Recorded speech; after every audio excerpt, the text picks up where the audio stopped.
রব্বিরহামহুমা কামা রব্বায়ানি সগীরা। হে আমাদের রব, তাদের দুজনের প্রতি রহমত প্রদর্শন করুন যেভাবে তারা শৈশবে আমাকে লালন পালন করেছেন। বাবা মা যে পরম স্নেহ মমতা দিয়ে একজন সন্তানকে লালন পালন করেন, সৃষ্টি জগতের কোনো কিছুর সাথেই তার তুলনা হয় না। এই মমতায় কোনো স্বার্থ নেই, নেই কোনো শর্ত। যখন আমরা আল্লাহর কাছে বাবা মায়ের জন্য দোয়া করি, আমরা পৃথিবীর পবিত্রতম মমতার কথা উল্লেখ করে রব্বুল আলামিনকে বলি, আমার রব, আপনি এইভাবেই তাদের উপর রহম করুন। বাবা মায়ের জন্য এই দোয়াটি পবিত্র কোরআনের মাধ্যমে আল্লাহই আমাদের শিখিয়েছেন।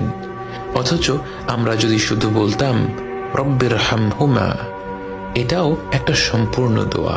এর অর্থ, হে রব, আপনি তাদের দুজনের উপর রহম করুন।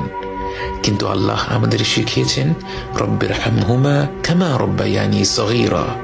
শৈশবে তারা কতটা স্নেহ মমতা ভরে আমাদের লালন পালন করেছেন এ কথা উল্লেখ করতে গিয়ে আমাদের মনে পড়ে যায় তাদের অজস্র আত্মত্যাগের কথা।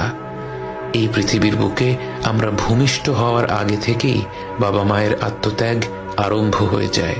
রাত পেরাতে গর্ভবতী মায়ের ঘুম ভেঙে যায়, যখন তখন প্রচণ্ড ক্ষুধা পায়, শরীর খারাপ হয়, বমি হয়। বাবাকে সর্বদা সতর্ক থাকতে হয় গর্ভবতী মায়ের যখন যা প্রয়োজন সেটার ব্যবস্থা যেন দ্রুত করে ফেলা যায়। জন্মের পর থেকে বাবা মায়ের সময়সূচি বাচ্চাকে ঘিরেই গড়ে ওঠে।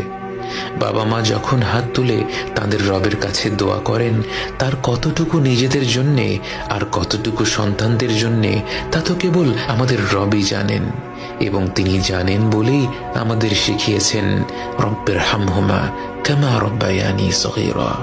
হে রব, আপনি তাদের দুজনের উপর রহম করুন যেভাবে তারা শৈশবে আমাকে লালন পালন করেছেন।